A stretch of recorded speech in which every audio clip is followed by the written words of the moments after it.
Lockdown से लेकर unlock 1 तक मजदूरों का पलायन बदस्तूर जारी है।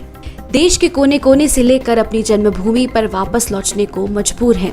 लेकिन कई मजदूर ऐसे भी हैं जो घर तो जाना चाहते हैं लेकिन आर्थिक कमी के चलते नहीं जा पा रहे।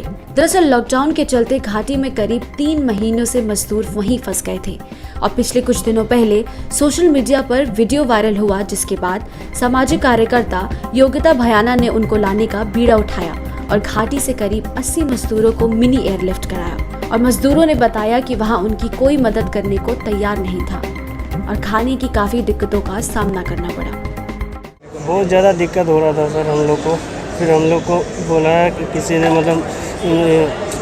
योगिता मैडम ने हमको ये करता है, मदद करता है, सहायता करता है। फिर उसी के हिसाब से हमको मिला था नंबर। फिर हमने बातें किया, फिर हम लोग को एयर का टिकट बनाया गया sir.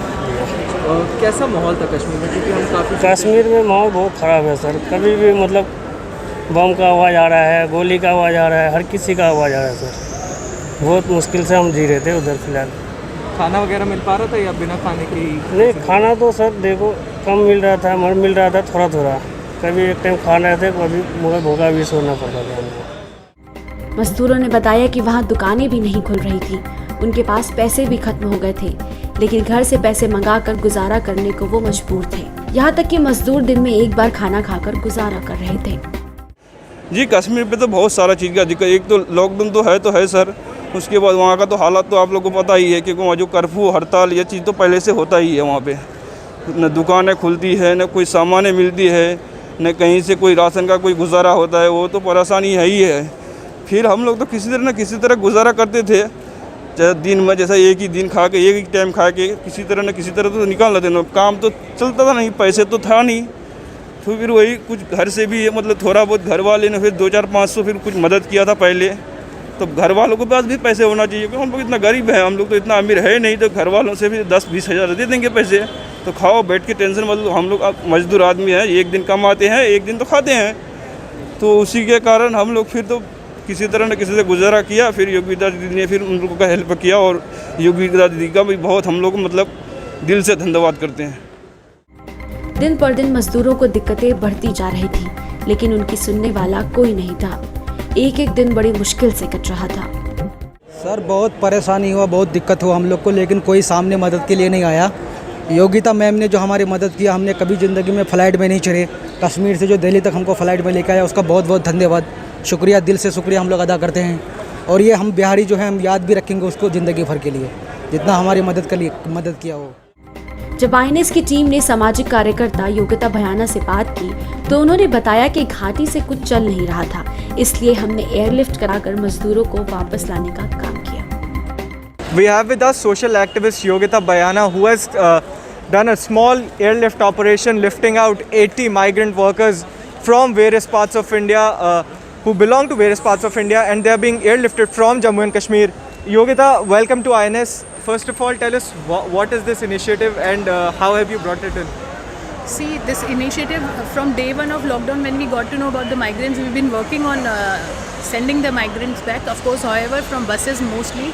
But this time we have airlifted because it was Srinagar and it is like very interior places, and where the train facility is not there, bus facility is not there, so we decided to airlift them. And the group is coming now, and we have made arrangements for buses so that directly from airport they would start going to their native places in Bihar and Uttar Pradesh. Yogita, you must have spoken to these migrants, and since they're living in Kashmir, they must have seen a very warlike situation out there. What were their experiences? They must have shared it with you, if you could tell us. Definitely, it was more panicky because Delhi migrants and Kashmir migrants, they are different because they are more vulnerable there. In Delhi they are vulnerable, but there they are even more vulnerable. So metro cities we can still handle, but situation in J&K is completely different than any other parts of the states of the country.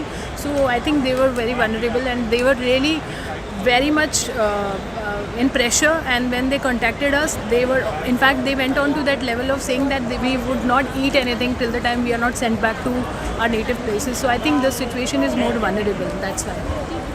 So this was Yogita Bhayana, who was speaking to us after airlifting almost 80 people from the disturbed state of Jammu and Kashmir.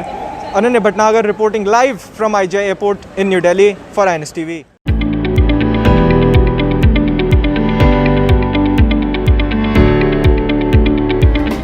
Delhi के स्वास्थ्य मंत्री सत्येंद्र जैन ने दिल्ली में बढ़ते मामलों और तैयारियों पर बात करते हुए बताया कि दिल्ली में कुल 36,824 केसेस हैं, जिनमें से 2,137 नए हैं। 824 केसेस थे, जिसमें 2137 केस नए जुड़े थे और अभी तक 1214 लोगों की डेथ हो चुकी है और active cases 22,212 cases active cases हैं। हॉस्पिटल में लगभग 5700 लोग हॉस्पिटल में हैं, डिफरेंट हॉस्पिटल्स में, जिसमें से 345 लोग आईसीयू में हैं। सुप्रीम कोर्ट द्वारा दिल्ली को फटकार लगाए जाने के सवाल पर सत्येंद्र जैन ने टिप्पणी करने से इनकार करते हुए कहा, इस पर टिप्पणी करना सही नहीं है।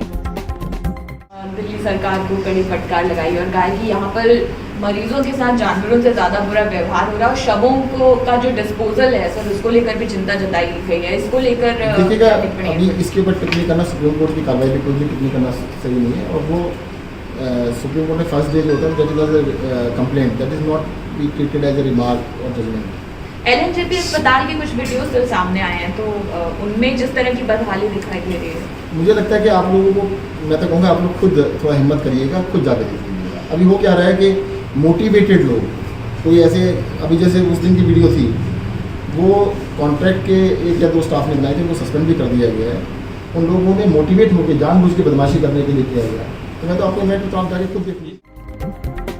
डेथ ऑडिट कमेटी पर चर्चा करते हुए उन्होंने कहा कि सभी राज्यों में कमेटी बनी है, कहीं तो डिस्ट्रिक्ट लेवल पर भी बनी है और कमेटी का काम है डेथ को रिपोर्ट करना। भेजने वाले देरी कर सकते हैं। देखिएगा, मुझे ऐसा लगता है, आप पता कर लीजिएगा, पत्रकार हैं, इस देश में सभी राज्यों में डेथ ऑडिट कमेटी बनी हुई है। राजस्थान में, महाराष्ट्र में, मध्य प्रदेश में, बंगाल में, हर राज्य के अंदर भी सब जगह हुई है। कईयों ने तो डिस्ट्रिक्ट लेवल पे बना रखी है। और डेथ ऑडिट कमेटी का काम ये नहीं कि मौत को कम या ज़्यादा करना, जो भी आती है उसी दिन, डिले नहीं होता, भेजने वाले डिले कर सकते हैं। जिस दिन रिपोर्ट किया जाता है उसी दिन रात को 10 बजे, 11 बजे, 12 बजे तक उसको सर डिफरेंस क्यों इतना ज़्यादा है? तो भेज नहीं रहे ना, लेट भेजते हैं कई। और दूसरा मैंने आपको पहले बताया था, सस्पेक्ट भी उसके अंदर इंक्लूड।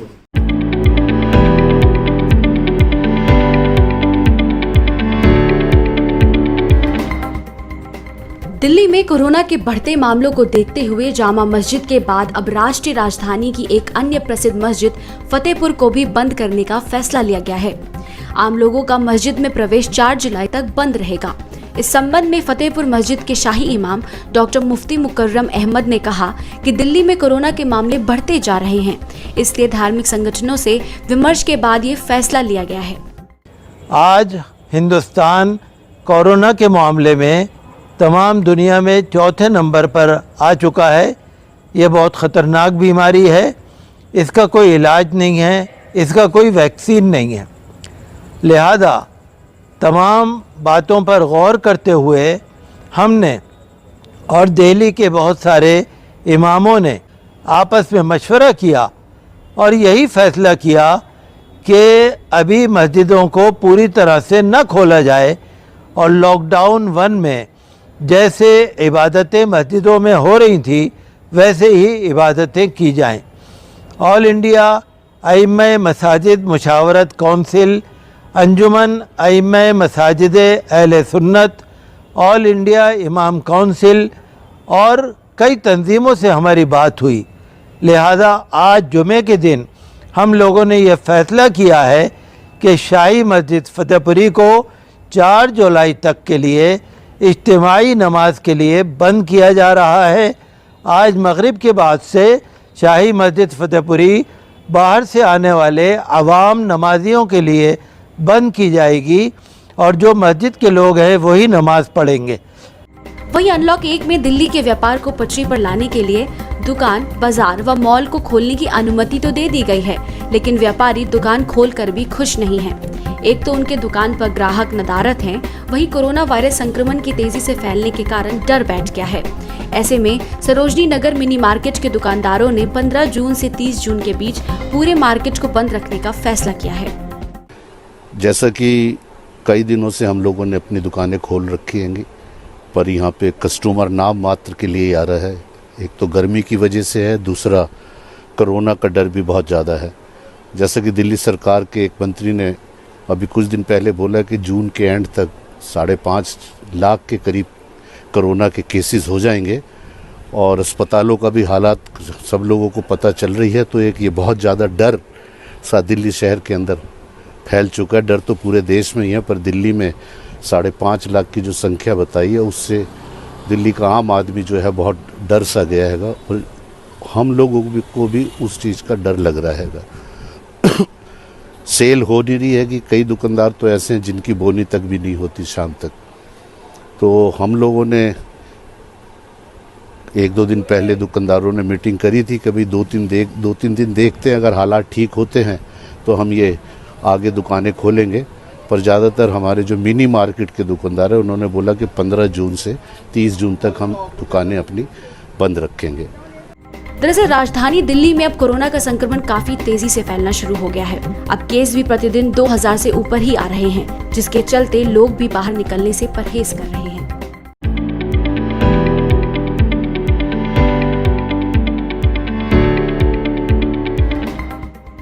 उत्तर प्रदेश की पूर्व मुख्यमंत्री और बहुजन समाज पार्टी की प्रमुख मायावती ने राज्य में हो रहे दलित उत्पीड़न पर कड़ी प्रतिक्रिया जाहिर की है। जौनपुर और आजमगढ़ में दलितों के साथ हुए अत्याचार पर मायावती ने चुप्पी तोड़ी है। उन्होंने कहा कि दोषी चाहे किसी भी धर्म और जाति का क्यों ना हो, उनके खिलाफ कड़ी कानूनी कार्रवाई हो। मायावती ने ट्वीट कर कहा कि यूपी में चाहे आजमगढ़, कानपुर या अन्य किसी भी जिले में खासकर दलित बहन बेटी के साथ हुए उत्पीड़न का मामला हो या फिर अन्य किसी भी जाति व धर्म की बहन बेटी के साथ हुए उत्पीड़न का मामला हो, उसकी जितनी भी निंदा की जाए वह कम है।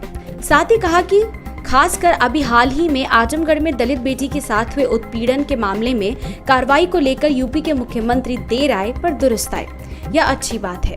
लेकिन बहन बेटियों के मामले में कार्रवाई आगे भी तुरंत और समय से होनी चाहिए तो ये बेहतर होगा। हालांकि सीएम योगी ने पहले ही आजमगढ़ में दलित बालिकाओं के साथ छेड़छाड़ करने के मामले में 1 दर्जन लोगों को अंदर भेजने के साथ उन आरोपियों पर एनएसए लगाने की बात कह चुके हैं।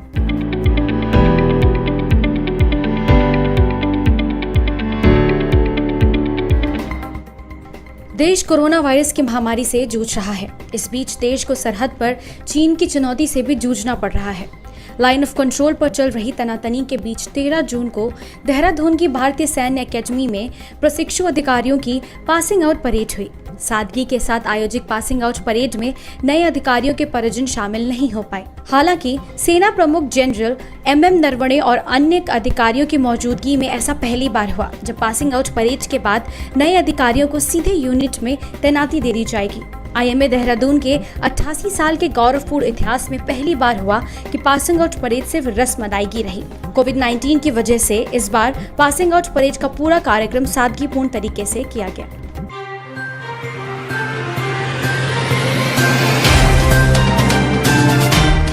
Subscribe now and press the bell icon.